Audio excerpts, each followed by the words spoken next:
Alors, aujourd'hui, on va parler d'un sujet étonnant. Pourquoi notre main gauche ne sait pas toujours ce que fait notre main droite, ou vice-versa. Et ça nous parle au niveau psychologique d'un fait surprenant aussi, c'est que notre psyché, notre psychisme, n'est pas une chose aussi unie qu'on le croirait. C'est plutôt une chose qui est plutôt tendance à être dissociée et qui se fragmente extrêmement facilement en plusieurs composantes, plusieurs planètes, si vous voulez. Et c'est tout le travail d'une vie, en fait, de unir sa psyché, de retrouver un sentiment d'unité. Le sentiment dans lequel on vit la plupart du temps, nous, dans notre vie de tous les jours, c'est un sentiment plutôt de indifférenciation. On n'est comme pas différencié des choses. On vit dans une sorte d'état de participation mystique, c'est comme ça que Lévi Brûlé, un anthropologue, appelait ça, une sorte de participation à tout ce qui existe, comme si c'était des parties de nous-mêmes. Et c'est heureux parce que ça nous permet justement d'avoir un sentiment d'unité quand on se promène dans le monde. Et en réalité, aussitôt qu'il arrive des éléments qui viennent nous percuter, tout de suite on se rend compte qu'en nous, il n'y a pas seulement une réaction, il y a plusieurs types de réactions, plusieurs types de points de vue même, et que notre psyché n'est pas si une que ça. Un même événement peut à la fois vous plaire, mais à la fois vous blesser, ou vous fâcher un petit peu, ou rendre colérique, ou il y a une partie qui est triste, ou il y a une partie qui voudrait se venger de telle chose. Et on n'est pas juste double, on est triple, quadruple, on est 5, 6 en même temps. Et par rapport à un même événement, on pense toujours, on peut vraiment s'habituer à constater qu'on pense plusieurs choses, on a plusieurs sentiments sur la même chose. Et ça nous révèle une chose, c'est que le moi, ce qu'on appelle le moi, n'est qu'un complexe parmi les autres. Autrement dit, un complexe, ça veut dire que il y a un noyau affectif toujours au centre d'un complexe et qui agit comme un élément attractif. C'est un noyau qui est aimanté, si vous voulez. Et ce noyau-là, il attire à lui toutes les expériences qui ont la même teneur affective. Par exemple, disons que quand vous étiez jeune, vous avez été frappé violemment à plusieurs reprises et que les sentiments d'indignation, de colère, d'injustice qui étaient en vous à ce moment-là sont devenus cette sorte d'aimant-là. Et toutes les situations qui ont provoqué ça en vous par la suite sont venues se coller à ce complexe-là. Ça va devenir un complexe si, par exemple, quand c'est arrivé quand vous étiez jeune, vous ne pouviez pas l'exprimer. Disons que c'est un de vos parents qui vous frappe, ou c'est quelqu'un qui est très cher aux yeux de votre famille, et vous êtes pris dans le silence, vous êtes pris dans l'impuissance par rapport à ça, alors vous êtes obligé de le refouler littéralement en vous. Et c'est là que ce complexe-là va prendre encore plus d'importance.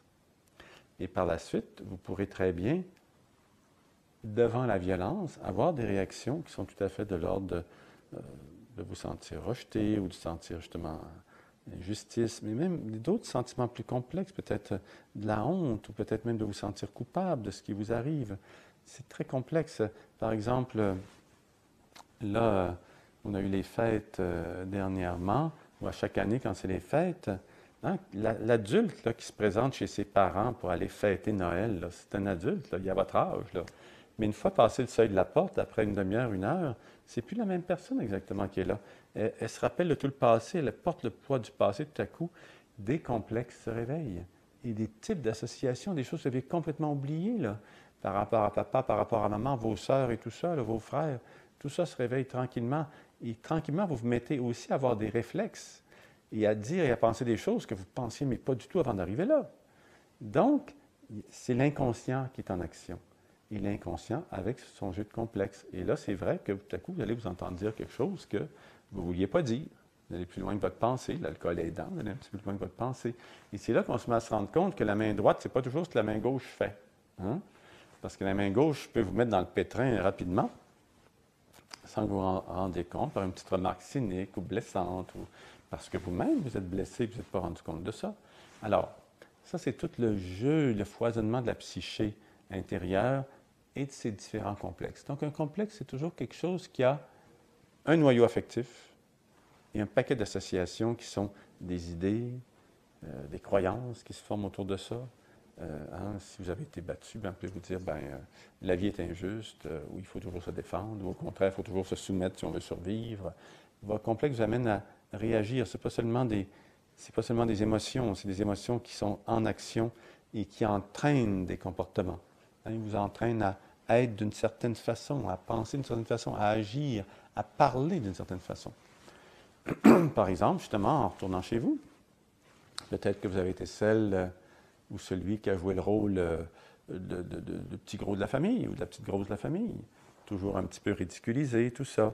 Et même si vous êtes plus mince que tout le monde maintenant, vous rentrez là, puis c'est le même petit jeu qui recommence.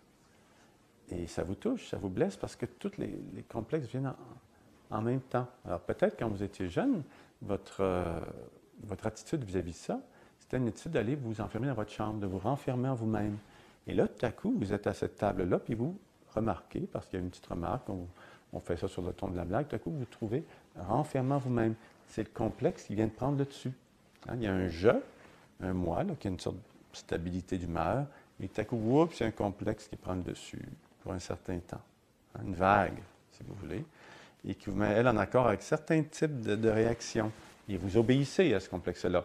Et tout à coup, vous dites, mais écoutez, on sait que je suis en train de faire là. Puis là, oups, le moi est en train de remonter à la surface, ça reprend le contrôle de la situation. Alors, le moi est pareil comme tous les autres complexes, sauf que c'est un complexe qui a pris plus de force que les autres. Et lui, c'est quoi je disais tout à l'heure, c'est un affect qui est au milieu de ça, c'est une émotion. Bien, pour le moi, c'est l'émotion de reconnaissance de soi. Hein. Je me reconnais moi-même et ça, c'est tellement excitant que ça devient la source de tous les états de tiens, on me reconnaît, j'existe, tout ça.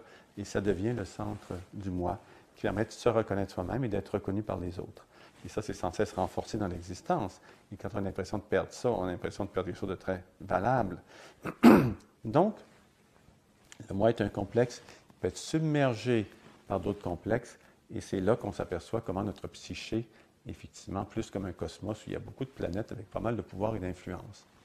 L'intérêt d'une démarche psychologique, c'est toujours que le moi puisse entrer en relation avec ces différentes formes complexes. Ce n'est pas de les rejeter, ce n'est pas de les garder refoulés, au contraire, c'est de les rencontrer. Alors, aussitôt qu'il y a une émotion forte, on se dit, tiens, qu'est-ce qui vient me percuter là? Qu'est-ce que ça me rappelle? Quelle blessure ça me rappelle? Quel traumatisme? Quel ci, quel ça? Parce que si le moi établit une relation avec le complexe, avec cette sous-personnalité, cette autre façon d'être, mais qui est inconsciente, s'il établit une relation avec elle, ce complexe-là perd de sa force, perd de son autonomie. C'est exactement comme établir un rapport avec quelqu'un, un étranger qui est votre voisin dont vous avez peur. Si vous faites l'effort d'entrer en relation avec lui, tout à coup, vous en avez moins peur. Cette différence vous fait moins peur, vous avez moins peur de ses agissements parce que vous le connaissez mieux. C'est exactement la même chose. Les complexes ont moins de pouvoir, moins d'autonomie, moins de pouvoir de vous renverser ou de submerger le moi si justement il y a une relation avec le moi. Alors, de là, on pourrait penser que toute la voie de croissance personnelle est une voie de relation avec les complexes pour permettre justement, non pas une perfection du moi, mais un arrondissement du moi, pour permettre de vraiment s'approprier notre propre expérience, les choses qui sont moins agréables, les choses qui sont aussi très agréables, parce que les complexes, ça ne va pas juste dans le sens des choses négatives, bizarrement, ça va aussi dans le sens, par exemple, si vous êtes convaincu que vous êtes un idiot au niveau de votre moi conscient, ça veut dire qu'il y a une partie de vous, un complexe, probablement plus de supériorité, ou même quelqu'un qui a beaucoup d'habiletés intelligentes et qui sont toujours rejetés, ou donnés aux autres, projetés à l'extérieur. Ah, demande ça à une telle, parce qu'il va s'en tirer mieux que moi. Vous êtes convaincu que vous n'êtes pas capable. Ça, c'est au niveau de votre conscience, là. Mais il y aura intérêt à ce moment-là à rentrer avec d'autres, en relation avec d'autres forces inconscientes qui, elles, sont plus sûres, qui sont plus... où votre connaissance réside réellement, vos ressources profondes. Et au niveau de ces complexes-là, bien sûr, on pourrait dire le complexe central de ça, c'est ce que Jung a appelé le soi, ou ce qu'il va appeler les archétypes. Il va dire, par exemple, au cœur de chaque complexe, il y a aussi des formes encore plus collectives qu'on appelle les archétypes. Un exemple de ça, on pourrait dire qu'au niveau, beaucoup de Québécois portent des complexes d'infériorité personnellement, qui sont associés avec des expériences personnelles, mais il y a aussi une histoire collective derrière ça. Donc, on est déjà dans un complexe collectif, et derrière ça, vous avez des archétypes qui sont, eux, liés autour de l'infériorité, supériorité, parce que c'est des choses qui existent dans toutes les forces dynamiques qui existent dans toute l'histoire humaine. Et les gens sont toujours orientés par rapport à se sentir inférieur ou supérieur et tout ça. Donc, là, on est aux prises avec presque à des archaïsmes, et des archaïsmes qui viennent structurer l'expérience humaine Et c'est ça que Jung a appelé les archétypes. Mais je reviendrai là-dessus la prochaine fois.